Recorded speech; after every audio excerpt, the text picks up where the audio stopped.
എന്താ പ്രഗ്നൻ്റ് ആയിരുന്നപ്പോൾ ഡോക്ടർ പറഞ്ഞിരുന്നു ഡിസബിലിറ്റി ഉള്ളൊരു കുട്ടിയാണ്. ഒരു ഡിസബിലിറ്റി ഉള്ള കുട്ടി ജനിക്കുമ്പം മാതാപിതാക്കൾ ഒരുപാട് ചോദ്യങ്ങൾക്ക് ഉത്തരം പറയണം. അമ്മയ്ക്ക് ഏറ്റവും ഇമ്പോർട്ടൻ്റ് ഉണ്ടായതുകൊണ്ടാകാം ഈ പാട്ടിനോട് ഭയങ്കര എപ്പോഴും ഒരു കേൾക്കുമ്പോൾ ഒരു വിഷമം വരും.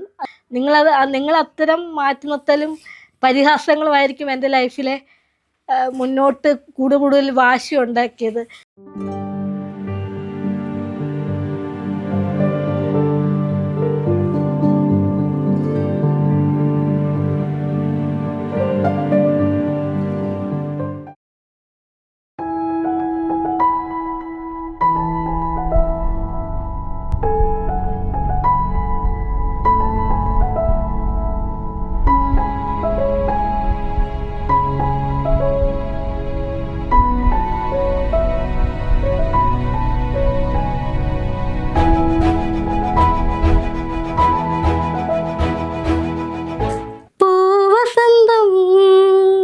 പൊന്നു പൂശും പുലർക്കിനാവിൽ പേലിയാലേ അമ്പിളിപ്പൊൻ മഞ്ചമൊന്നിൽ നിനക്കു മൂടാൻ പുതപ്പു നെയ്യാം. നീ പിറന്ന സമയം മുതൽ ഞാൻ പിരിഞ്ഞ നിമിഷം വരെ, നീ പിറന്ന സമയം മുതൽ ഞാൻ പിരിഞ്ഞ നിമിഷം വരെ ഉന്മാദം ആനന്ദം കുഞ്ഞോനേ എൻ പൂവേ പൊൻപൂവേ ആരിരാരം പൂവേ കനവും നീ നിനവും നീ വായോ വായോ വാവി. ഈ പാട്ടിനകത്ത് ഒരു അമ്മ മകൻ ഒരു ബന്ധം, പക്ഷെ എൻ്റെ ലൈഫിൽ അമ്മയ്ക്ക് ഏറ്റവും ഇമ്പോർട്ടൻ്റ് ഉണ്ടായതുകൊണ്ടാകാം ഈ പാട്ടിനോട് ഭയങ്കര എപ്പോഴും ഒരു കേൾക്കുമ്പോൾ ഒരു വിഷമം വരും. അതിനുപരി ഒരു എന്താ പറയുക സന്തോഷം കിട്ടുന്ന ഒരു പാട്ടാണ്. എൻ്റെ ലൈഫിലെ ഒരു പാട്ടുകളിലെ ഫസ്റ്റ് ഇഷ്ട പാട്ടുകളിൽ ഏറ്റവും ആദ്യം നിൽക്കുന്ന പാട്ടാണ്. എന്താ പ്രഗ്നൻ്റ് ആയിരുന്നപ്പോൾ ഡോക്ടർ പറഞ്ഞിരുന്നു ഡിസബിലിറ്റി ഉള്ളൊരു കുട്ടിയാണ് എന്ന് പറഞ്ഞു. പക്ഷേ അപ്പോൾ ഡോക്ടർ എന്നെ ഇങ്ങോട്ട് ചോദിച്ചു മുന്നോട്ട് കൊണ്ടുപോകണോ അതോ അബോർട്ട് ചെയ്യണോ എന്ന് ചോദിച്ചു. പക്ഷെ അവർ വേണ്ട, അവർക്ക് കിട്ടിയ എന്താണെങ്കിലും അവർക്ക് വേണമെന്നുള്ളൊരിതിലായിരുന്നു. അങ്ങനെയാണ് ഇങ്ങനെ പോകുന്നത്. പക്ഷേ ഒരു ഡിസബിലിറ്റി ഉള്ള കുട്ടി ജനിക്കുമ്പം മാതാപിതാക്കൾ ഒരുപാട് ചോദ്യങ്ങൾക്ക് ഉത്തരം പറയണം. സമൂഹത്തിൽ നിന്നും കുടുംബത്തിൽ നിന്നും, അതായത് സമൂഹത്തിൽ നിന്ന് ഒരു സഹതാപം പരിഹാസം എന്ന രീതി വരും. കുടുംബത്തിൽ നിന്ന് മാറ്റി നിർത്തൽപ്പെടൽ അവർ നേരിട്ടിട്ടുണ്ട്. അതിൽ ആ മാറ്റി നിർത്തൽപ്പെട്ട സമയങ്ങളിലും ഞാൻ കൂടെ ഉണ്ടായിരുന്നു. ആ സമയം എനിക്കറിയാം, അന്ന് ഞാൻ വേദനിച്ചിട്ടുണ്ട്. ഒരുപക്ഷെ ഞാൻ കാരണമാണല്ലോ അത്തരം മാറ്റി നിർത്തലുകൾ വന്നതെന്ന് ഓർത്ത് ഞാൻ വേദനിച്ചിട്ടുണ്ട്. പക്ഷേ ഇന്ന് അമ്മ പറയുന്നത് വെച്ച് അമ്മ ഏറ്റവും സന്തോഷവതിയാണ്. ഇപ്പം കേരള യുവജന കമ്മീഷൻ്റെ പ്രഥമ യുവ പ്രതിഭ പുരസ്കാരം നേടി.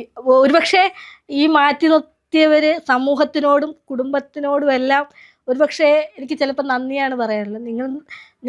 നിങ്ങൾ അത്തരം മാറ്റി നിർത്തലും പരിഹാസങ്ങളുമായിരിക്കും എൻ്റെ ലൈഫിലെ മുന്നോട്ട് കൂടുതൽ വാശി ഉണ്ടാക്കിയത്. ലൈഫിൽ നിന്ന് ഒരു മേഖലയിൽ നിന്ന് മാറരുത്, മാക്സിമം എന്തിനൊക്കെ പങ്കെടുക്കാൻ പറ്റുമോ അതിലെല്ലാം പങ്കെടുക്കണമെന്നുള്ളൊരു ലൈഫിനോടും എനിക്ക് എന്നോട് തന്നെ ഒരു വാശിയായിരുന്നു. പരിഹസിച്ചവരുടെയൊക്കെ മുന്നിലൊരു അങ്ങനെയല്ല പ്രിയ എന്ന് പറയുന്ന വ്യക്തി, അങ്ങനെയല്ല. പ്രിയയ്ക്ക് പ്രിയയുടേതായ കാഴ്ചപ്പാടുണ്ട്, പ്രിയയുടേതായ നിലപാടുണ്ട്, പ്രിയയുടേതായ ഒരു വിഷനുണ്ട്. അങ്ങനെ മുന്നോട്ട് പോകണമെന്ന് തന്നെയായിരുന്നു. ആ ഒരു വിഷൻ്റെ ഇതുവരെ ഇവിടെ എത്തി നിൽക്കുകയാണ്. ഇനിയും കുറേ കാര്യങ്ങൾ ചെയ്യാനുണ്ട്, കുറേ തീരുമാനങ്ങളുണ്ട്. എൻ്റെ കുഞ്ഞ് എനിക്കൊരു UP ക്ലാസ്സിൻ്റെ കാലഘട്ടത്തിലാണ് എനിക്കൊരു മറ്റുള്ളവരെക്കാൾ വ്യത്യസ്തയാണ് എന്ന് മനസ്സിലാക്കുന്ന ആ സമയത്തായിരുന്നു. അപ്പോൾ കുട്ടികളൊക്കെ കൂടെ പഠിക്കുന്ന പിള്ളേർ അല്ലാതെ മറ്റ് ക്ലാസ്സിലെ പിള്ളേരൊക്കെ വന്ന് ക്ലാസ് റൂമിൽ വന്നിട്ട് നോക്കി ചിരിച്ചിട്ട് ഓടും. അപ്പോഴേ എനിക്ക് ഡൗട്ട്, എനിക്കെന്തോ ഒരു പ്രശ്നമുണ്ടല്ലോ, ഇങ്ങനെ വന്ന് ചിരിച്ചിട്ട് പോവുകയും അവർ അടക്കം പറയുകയൊക്കെ ചെയ്യുമ്പോൾ നമുക്ക് തന്നെ സ്വയം തോന്നും, ഒരു എന്തോ ഒരു വിഷമം തോന്നി. അപ്പം ഞാൻ എന്താ എൻ്റെ കാലിന് നമ്മൾ മറ്റുള്ളവരെക്കാളും നമ്മുടെ ബോഡിയിൽ പല മാറ്റങ്ങളുണ്ടല്ലോ. അപ്പം കാലിൻ്റെ പുറകിൽ വണ്ണമുണ്ട്. അപ്പം ഞാൻ സോക്സ് ഇടുമ്പം അത് നല്ലപോലെ അത് ഇതായി കാണുമല്ലോ. അപ്പം അവർ അത് കാണിച്ചിട്ട് കിളിച്ച് എന്തോ കളിയാക്കി ചിരിക്കുന്നു. അതൊക്കെ കണ്ടപ്പോൾ വിഷമമായി. ഞാൻ വീട്ടിൽ വന്ന് അമ്മയോട് പറഞ്ഞു, ഇങ്ങനെ പിള്ളേർ കളിയാക്കുന്നുണ്ട്, ചിരിക്കുകയാണ്, എന്തൊക്കെ ക്ലാസ് റൂമിലൊക്കെ വന്നിട്ട് എത്തി നോക്കി ചിരിച്ചിട്ട് ഓടുന്നു എന്നൊക്കെ പറഞ്ഞു. അപ്പോൾ അമ്മ പറഞ്ഞു അതൊന്നും കുഴപ്പമില്ല, സാരമില്ല, അതൊന്നും വലിയ കാര്യമാക്കണ്ടെന്ന് പറഞ്ഞു. പിന്നെ അത് വലിയ വലിയ എന്തോ മൂർധന്യാവസ്ഥയിലേക്ക് എത്തിയപ്പോഴാണ് വീണ്ടും പറഞ്ഞു. അപ്പോൾ അമ്മ കാര്യം പറയുന്നത്, മറ്റുള്ളവരെക്കാളും നീ ഒരു സ്പെഷ്യലാണ്, അതായത് നിനക്ക് മറ്റുള്ളവരുടെ ഹൈറ്റിലേക്ക് എത്തത്തില്ല. നമ്മുടെ ഗ്രോത്ത് ഹോർമോൺ, പിറ്റ്യൂട്ടറി ഗ്ലാൻഡിലേക്കുള്ള ഗ്രോത്ത് ഹോർമോണിൻ്റെ ഉൽപ്പാദനം ഒരു നിശ്ചിത അളവിലേ ഉള്ളൂ. ഇനിയും മറ്റുള്ളവരെ പോലെ ഇനി ഉയരം വെക്കത്തില്ല.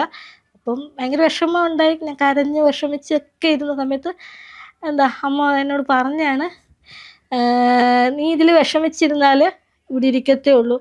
ഇതിനെ ഉൾക്കൊണ്ട് മുന്നോട്ട് പോയാൽ ലൈഫിൽ എന്തെങ്കിലും അച്ചീവ്മെൻ്റ് ഒക്കെ നിനക്ക് കിട്ടും. മറ്റ് പ്രശ്നങ്ങളൊന്നുമില്ല. ഒരു കാര്യത്തെക്കുറിച്ച് മനസ്സിലാക്കാനും ഇല്ലെങ്കിൽ അതിനെ സംസാരിക്കാനുള്ള ഒരു കഴിവ് നിനക്കുണ്ടായത് കൊണ്ട് നിനക്ക് മുന്നോട്ട് പഠിക്കാൻ പറ്റും എന്നൊക്കെ പറഞ്ഞു. അപ്പം പിന്നെ അമ്മ പറഞ്ഞിട്ടുള്ള ഇതാണെന്ന് വെച്ചാൽ, എനിക്ക് ചില സ്കൂളുകൾ അഡ്മിഷൻ തന്നിട്ടില്ല. അതും അഡ്മിഷൻ തന്നിട്ടൊരു അവർ പറഞ്ഞത് ഹൈറ്റ് പ്രശ്നമായതുകൊണ്ട് മറ്റു കുട്ടികൾ വല്ലതും എന്ത് ഉപദ്രവിച്ചാൽ അവർക്കത് അതിൻ്റെ ഒരു ഇതൊന്നും ചുമതലയൊന്നും അവർക്ക് ഏറ്റെടുക്കാൻ പറ്റത്തില്ല.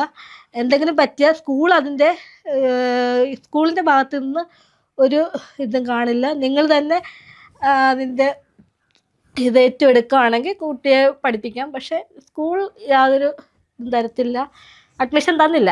പക്ഷേ അതിനകത്ത് ഒരു വലിയൊരു തമാശ അല്ലെങ്കിൽ ഒരു വിരോധാഭ്യാസം എന്നൊക്കെ പറയുകയാണെങ്കിൽ, ഒരു ക്രിസ്ത്യൻ സഭയുടെ സ്കൂളായിരുന്നു എനിക്ക് ആ അഡ്മിഷൻ നിഷേധിച്ചത്.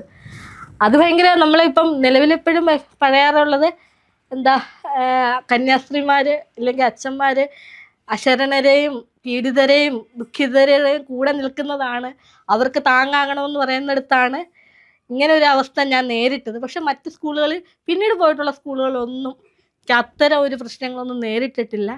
പിന്നീട് പഠിച്ചിട്ടുള്ള സ്കൂള്, അമ്മയ്ക്ക് തിരുവനന്തപുരത്തായിരുന്നു ജോലി, കേരള യൂണിവേഴ്സിറ്റി അസിസ്റ്റൻ്റ് ആയിരുന്നു. അപ്പോൾ അവിടെ ആയിരുന്നു നിന്ന് പഠിച്ചതൊക്കെ. ഞാൻ ജനിച്ചതും തിരുവനന്തപുരത്താണ്. അപ്പം അവിടെ കഴക്കൂട്ട സ്കൂളിൽ, പിന്നെ സെവൻത് ഡേ സ്കൂള്, അവിടെയൊക്കെ ചിലപ്പോൾ ഒരുപക്ഷെ മുന്നോട്ടുള്ള വിദ്യാഭ്യാസത്തിന് മടി വരാൻ ഈ സ്കൂളുകളുടെയൊക്കെ പിന്തുണ കൊണ്ടായിരിക്കാം. പിന്നീട് UP സ്കൂള് മുണ്ടപ്പള്ളി പഠിച്ചു. അത് കഴിഞ്ഞ് തെങ്ങമം GHSൽ 4 വർഷം അവിടെ പഠിച്ചു. പിന്നെ പന്തള NSSലാണ് BA മലയാളം ലിറ്ററേച്ചർ ചെയ്തത്. അവിടെ നിന്ന് പിന്നെ ഒരു വലിയൊരു എൻ്റെ ലൈഫിലെ ഒരു വലിയൊരു തുറന്നൊരു വേദി, അല്ലെങ്കിൽ തുറന്നൊരു എന്താ പറയുക, ഒരു വലിയൊരു അംഗീകാരവും അല്ലെങ്കിൽ നമ്മളെ കുറച്ചുകൂടി ബോൾഡ് ചെയ്തെടുത്തത്, ഞാൻ എപ്പോഴും പറയാറുള്ള മലയാളം യൂണിവേഴ്സിറ്റിയിൽ എത്തുമ്പോഴാണ്. അവിടെ ചെന്നപ്പോഴാണ് കുറച്ചുകൂടി വിശാലമായ കാഴ്ചപ്പാടുകളിലേക്ക് ഞാൻ എത്തുന്നത്. മനുഷ്യരെങ്ങനെയാണ് മനുഷ്യരെ കാണേണ്ടതെന്നും, ഇല്ലെങ്കിൽ ഒരു പരിമിതികൾക്കപ്പുറം നമുക്ക് നമ്മളെ കൊണ്ട് പറ്റുന്ന എന്തൊക്കെ ചെയ്യാൻ പറ്റുമെന്നൊക്കെ കുറച്ചുകൂടി ഞാൻ വിശാലമായ കാഴ്ചപ്പാടിലേക്ക് എത്തുന്ന മലയാളം യൂണിവേഴ്സിറ്റിയിലെ സംഘടനാ പ്രവർത്തനം ഉണ്ടായിരുന്നു. ഒരു SFIയുടെ മുൻ യൂണിറ്റ് ജോയിൻറ്റ് സെക്രട്ടറി ആയിരുന്നു. സംഘടനാ പ്രവർത്തനം പക്ഷേ കുറച്ചുകൂടി സംസാരിക്കാനുള്ള ഇതും കൂടി എനിക്ക് കുറച്ചുകൂടി ആർജവം കിട്ടിയെന്ന് തോന്നിയിട്ടുണ്ട്. കാരണം പല വിഷയങ്ങളിൽ ഇടപെടുന്നതായാലും പല കാര്യങ്ങളിൽ ഇടപെടുന്നതിൽ കുറച്ചുകൂടി സംഘടനാ പ്രവർത്തനങ്ങളും മറ്റ് സംഘടനാ പ്രവർത്തനങ്ങൾ അറിയായിരിക്കും. ദിശ എന്ന് പറയുന്ന ഒരു സംഘടനയുണ്ട്. അത് സാമൂഹികമായിട്ട് പ്രതിസന്ധികൾ നേരിടുന്ന മനുഷ്യർക്ക് വേണ്ടി നിലകൊള്ളുന്ന സംഘടനയാണ് ദിശയുടെ ഒരു വോളണ്ടിയറാണ്. അങ്ങനെ കുറേ കാര്യങ്ങളിലേക്ക് ഇൻക്ലൂഡായി, കുറേ കാര്യങ്ങളുടെ ചുമതലകൾ ഏറ്റു. അങ്ങനെയാണ് എൻ്റെ ഒരു ലൈഫ് ജേർണി ഇങ്ങനെ പോയിക്കൊണ്ടിരിക്കുന്നത്.